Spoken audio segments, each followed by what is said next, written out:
The exact time? Good God, my friend, why do you insist? One would think that... Oh, what does it matter? It is easily bedtime. Isn't that near enough? But here, if you must set your watch, take mine and see for yourself. With that, he detached his watch, a tremendously heavy, old-fashioned one, from the chain, and handed it to me, and then turned away. Having set my watch by his, I stepped over to where he stood and said, "You must try to forgive me, but I cannot understand your going all to pieces when asked the time of night. Why so strong a reluctance to look your own watch in the face?" My dear fellow, despite your obvious impudence, I have decided to tell you what you wish to know. Be good enough to give me your attention. This watch has been in my family for 3 generations before it fell to me. Its original owner, for whom it was made, was my great-grandfather, Bramwell Alcott Bartine, a wealthy planter of colonial Virginia, and as staunch a Tory as ever lay awake nights contriving new methods of aiding and abetting good King George in his war with the colonies. One day this worthy gentleman had the deep misfortune to perform for his cause a service of capital importance, which was not recognized as legitimate by the American rebels. It does not matter what it was, but among its minor consequences was my excellent ancestor's arrest one night in his own house by a party of Mr. Washington's troops.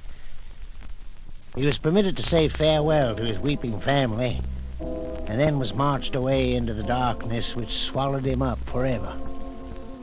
Not the slenderest clue to his fate was ever found. After the war, the most diligent inquiry and the offer of large rewards failed to turn up any of his captors or any fact concerning his disappearance. He had disappeared, and that was all. What is your view of the matter, of the justice of it? My view of it is that it was a characteristically dastardly assassination by that traitor Washington and his ragamuffin rebels. Was that all? No. There was something else. A few weeks after my great-grandfather's arrest, his watch was found lying on the porch at the front door of his dwelling. It was wrapped in a sheet of letter paper bearing the name of Rupert Bartine, his only son, my grandfather. I am wearing that watch. I have a singular feeling toward this watch, a kind of affection for it. I like to have it about me, though partly because of its weight, and partly for a reason I shall now explain. I seldom carry it. And the reason is this. Every evening when I have it with me, I feel an unaccountable desire to open and consult it, even if I can think of no reason for wishing to know the time. But if I yield to it, the moment my eyes rest upon the dial, I'm filled with a mysterious apprehension, a sense of imminent calamity. And this is the more insupportable the nearer it is to 11 o'clock. By this watch, no matter what the actual hour may be. After the hands have registered 11, the desire to look is gone. I'm entirely indifferent. Then I can consult the thing as often as I like with no more emotion than you feel in looking at your own. His concluding smile was positively ghastly, and his eyes had resumed something more than their old restlessness. They shifted about the room and had taken on a wild expression, such as is sometimes observed in cases of dementia.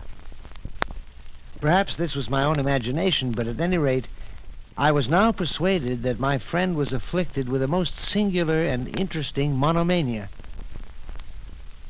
I began to regard him as a patient, rich in possibilities of profitable study.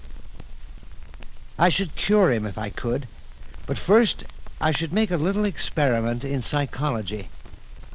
The experiment itself might be a step in the cure. I then asked Bartine if he would show me the watch again. He detached it from his waistcoat, chain and all, and passed it to me without a word. The case was of gold, very thick and strong, and singularly engraved. After closely examining the dial and observing that it was nearly 12 o'clock, I opened it at the back and was interested to observe an inner case of ivory, upon which was painted a miniature portrait in that exquisite and delicate manner which was in vogue during the 18th century. How under the sun did you get that done? I thought miniature painting on ivory was a lost art. Oh, that is not I. It is my excellent great-grandfather, the late Bramwell Alcott Bartine, Esquire of Virginia. He was younger then, about my age, in fact. It is said to resemble me. Do you think so? Resemble you? I should say so. Barring that costume, that portrait is you in every feature, line, and expression. Bartine took a book from the table and began reading. Seeing myself unobserved, I took the old-fashioned key that dangled from the chain and quickly turned back the hands of the watch a full hour. Then, closing the case, I handed it to Bartine and saw him replace it on his person. I think you said that after 11, the sight of the dial no longer affects you. As it is now nearly 12, perhaps, if you don't resent my pursuit of proof, you will look at it now. He smiled good-humoredly, pulled out the watch again, and opened it.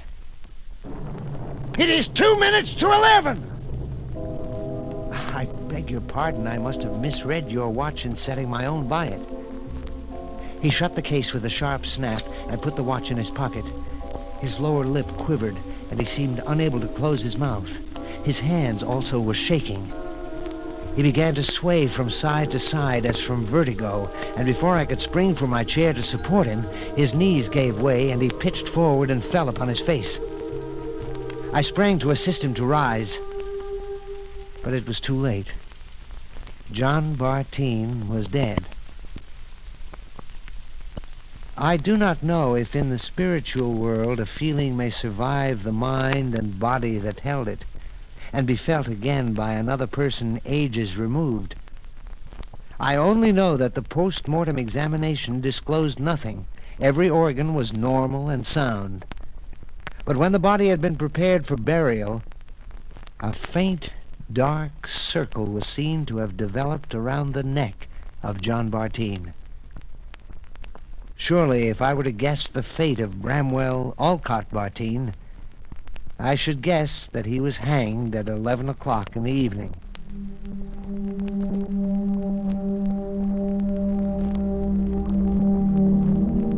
John Bartine is buried, and his watch with him.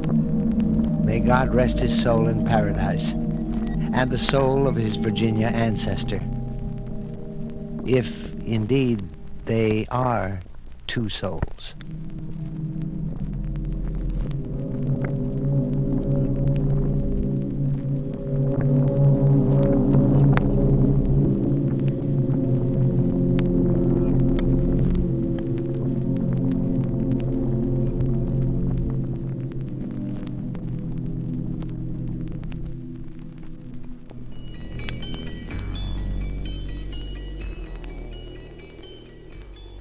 Happy haunting.